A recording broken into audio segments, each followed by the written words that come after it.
Hi everyone, welcome to Anu's world. ಕತೆಗಳ ಪ್ರಪಂಚಕ್ಕೆ ನಿಮ್ಮೆಲ್ಲರಿಗೂ ಸ್ವಾಗತ ಸುಸ್ವಾಗತ. ಕೈಕೇಯಿಯ ವರ ಮತ್ತು ಶಾಪ ಏನು ಅಂತ ಈ ಕಥೆಯ ಮೂಲಕ ತಿಳ್ಕೊಳ್ಳೋಣ ಬನ್ನಿ. ಕೈಕೇಯ ದೇಶದ ರಾಜನ ಮಗಳು ಕೈಕೇಯಿ. ಕೈಕೇಯಿ ಇನ್ನೂ ಚಿಕ್ಕವಳಾಗಿರ್ತಾಳೆ. ಒಮ್ಮೆ ಕೈಕೇಯ ರಾಜನ ಅರಮನೆಗೆ ಒಬ್ಬರು ಋಷಿಮುನಿಗಳು ಆಗಮಿಸ್ತಾರೆ. ನಾವು ದೇಶ ಸಂಚಾರ ಕೈಗೊಳ್ತಾ ನಿಮ್ಮಲ್ಲಿಗೆ ಬಂದಿದ್ದೇವೆ, ಸ್ವಲ್ಪ ದಿವಸ ಇಲ್ಲೇ ತಂಗಲು ನಿರ್ಧಾರ ಮಾಡಿದ್ದೇವೆ ಎಂದು ಕೇಳಿದಾಗ ಕೈಕೇಯ ರಾಜ ಆಗಲೆಂದು ಸಮ್ಮತಿಸಿ ಅವರಿಗೆ ಉಳಿದುಕೊಳ್ಳಲು ವ್ಯವಸ್ಥೆಯನ್ನು ಮಾಡಿ ಅವರ ಸೇವೆಗಾಗಿ ಕೈಕೇಯನ್ನು ನೇಮಿಸುತ್ತಾನೆ. ಕೈಕೇಯು ಹಿರಿಯರಾದ ಋಷಿಮುನಿಗಳಿಗೆ ಸೇವೆಯನ್ನು ಸಲ್ಲಿಸ್ತಾಳೆ. ಅತಿ ಕಡಿಮೆ ಸಮಯದಲ್ಲಿ ಕೈಕೆ ಹಾಗೂ ಋಷಿಮುನಿಗಳ ನಡುವೆ ಅಜ್ಜ ಮೊಮ್ಮಗಳ ಬಾಂಧವ್ಯ ಬೆಳೆದು ಬಿಡುತ್ತೆ. ಕೈಕೆಯು ಸದಾಕಾಲ ಅವರ ಬೇಕು ಬೇಡಗಳನ್ನು ಅವರನ್ನು ವಿಚಾರಿಸ್ಕೊಳ್ತಾ ತುಂಬ ಚೆನ್ನಾಗಿ ಅವರ ಸೇವೆಯಲ್ಲಿ ತೊಡಗಿರ್ತಾಳೆ. ಇದೇ ಸಮಯದಲ್ಲಿ ಋಷಿಮುನಿಗಳು ಗಾಢ ನಿದ್ರೆಯಲ್ಲಿರ್ತಾರೆ. ಆವಾಗ ಅವಳಿಗೆ ಅವರನ್ನು ಎಬ್ಬಿಸ್ಬೇಕು ಅಂತ ಹೇಳಿಬಿಟ್ಟು ಪ್ರಯತ್ನನ ಪಡ್ತಾಳೆ. ಋಷಿಗಳು ಗಾಢ ನಿದ್ರೆಯಲ್ಲಿದ್ದರಿಂದ ಅವರು ಎಚ್ಚರಗೊಳ್ಳೋದಿಲ್ಲ. ಆಗ ಕೈಕೆ ದುರ್ಬುದ್ಧಿಯಿಂದ ಅಜ್ಜ ಹೇಗಿದ್ದರೂ ಒಳ್ಳೆ ನಿದ್ದೆಯಲ್ಲಿದ್ದಾರೆ, ಅವರಿಗೆ ಸ್ವಲ್ಪ ಚೇಷ್ಟೆಯನ್ನು ಮಾಡೋಣ ಅಂತ ತನ್ನ ಕೋಣೆಗೆ ಹೋಗಿ ತಾನು ಬಳಸುತ್ತಿದ್ದ ಸೌಂದರ್ಯ ಸಾಮಗ್ರಿಗಳನ್ನು ಋಷಿಗಳ ಕೋಣೆಗೆ ತರ್ತಾಳೆ.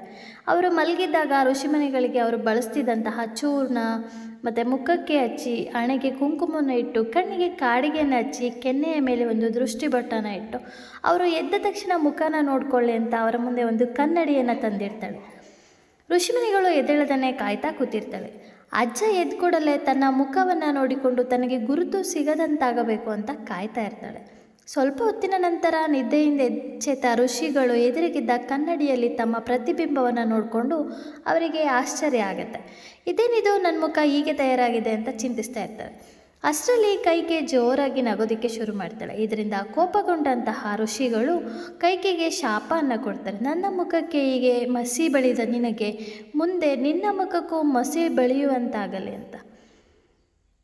ಅದು ಅಳಿಸುವಂಥ ಮಸಿಯಲ್ಲ, ಜನ ನಿನ್ನನ್ನು ಅಸಹ್ಯ ಪಡುವಂಥ ಮಸಿಯನ್ನು ಬಳಸ್ಕೋಬೇಕಾಗತ್ತೆ ಅಂತ ಹೇಳ್ತಾರೆ. ಇಷ್ಟೆಲ್ಲ ಆದಮೇಲೆ ನಾನು ನಿನ್ನ ಮನೆಯಲ್ಲಿ ಇರೋದಿಲ್ಲ ಅಂತ ಅವರು ಸರ್ಸರನೆ ಹೊರಟ್ಬಿಡ್ತಾರೆ. ಋಷಿಮುನಿಗಳು ಹೊರಟ ಬರದಲ್ಲಿ ತಮ್ಮ ಒಂದು ಸಾಲಿಗ್ರಾಮದ ಪೆಟ್ಟಿಗೆಯನ್ನು ಅಲ್ಲೇ ಬಿಟ್ಟು ಹೋಗಿರ್ತಾರೆ. ಅದನ್ನು ಕಂಡಂತಹ ಕೈಕೆ ಆ ಪೆಟ್ಟಿಗೆಯನ್ನು ಹಿಡಿದು ಅವರ ಹಿಂದೆ ಓಡೋಡಿ ಬಂದು, ಅಜ್ಜ ನೀವೊಂದು ಪೆಟ್ಟಿಗೆಯನ್ನು ಬಿಟ್ಟು ಬಂದಿದ್ದೀರಿ, ತಗೊಳ್ಳಿ ಅಂತ ಪೆಟ್ಟಿಗೆಯನ್ನು ಕೊಡ್ತಾಳೆ. ತಾನು ಅಷ್ಟೆಲ್ಲ ಕೋಪ ಮಾಡಿಕೊಂಡ್ರು, ಶಾಪ ಹಾಕಿದ್ರು ಕೂಡ ನನ್ನ ಮೇಲೆ ಗೌರವದಿಂದ ನಾನು ಬಿಟ್ಟ ವಸ್ತುವನ್ನು ಮರಳಿ ತಂದು ಕೊಟ್ಟಿದ್ದಾಳ ಅಂತ ಅಭಿಮಾನ ಮೂಡಿ, ಯಾವ ಕೈಯಿಂದ ನೀನು ನನ್ನ ವಸ್ತುವನ್ನು ತಂದುಕೊಟ್ಟೆಯ ಆ ನಿನ್ನ ಕೈ ವಜ್ರದಂತೆ ಕಠಿಣವಾಗಿರಲಿ, ಅಭೇದ್ಯವಾಗಲಿ ಅಂತ ವರ ಕೊಡ್ತಾನೆ. ಕಾಲಾಂತರದಲ್ಲಿ ಕೈಕೆ ದಶರಥನ ಜೊತೆ ವಿವಾಹವಾಗುತ್ತೆ. ಒಮ್ಮೆ ದಶರಥ ಯುದ್ಧಕ್ಕೆಂದು ಹೊರಟಾಗ ಕೈಕೆಯು ಅವನ ಜೊತೆಯಲ್ಲಿ ಹೋಗಿರ್ತಾಳೆ. ಯುದ್ಧ ನಡೆಯುತ್ತಿದ್ದಾಗ ದಶರಥನ ಚಕ್ರದ ಕಡಾಣಿ ಆಚೆ ಬಂದು ರಥದ ಚಕ್ರ ಆಚೆ ಬರ್ತಿರುತ್ತೆ. ಚಕ್ರ ಆಚೆ ಬರ್ತಿರೋದನ್ನು ನೋಡಿ ಆ ಕಡಾಯಿ ಇದ್ದ ಜಾಗದಲ್ಲಿ ಕೆಳಗೆ ಬೀಳುತ್ತೆ ಅನ್ನೋ ಭಯದಿಂದ ತನ್ನ ಕೈಯನ್ನು ಇಟ್ಟುಬಿಡ್ತಾಳೆ. ರಥ ವೇಗವಾಗಿ ಓಡ್ತಾ ಇರುತ್ತೆ. ಮುನಿಗಳು ಕೊಟ್ಟಂತಹ ಶಾಪದಿಂದ ಕೈಕೆಯ ಕೈಗೆ ಯಾವುದೇ ಅಪಾಯ ಕೂಡ ಆಗೋದಿಲ್ಲ.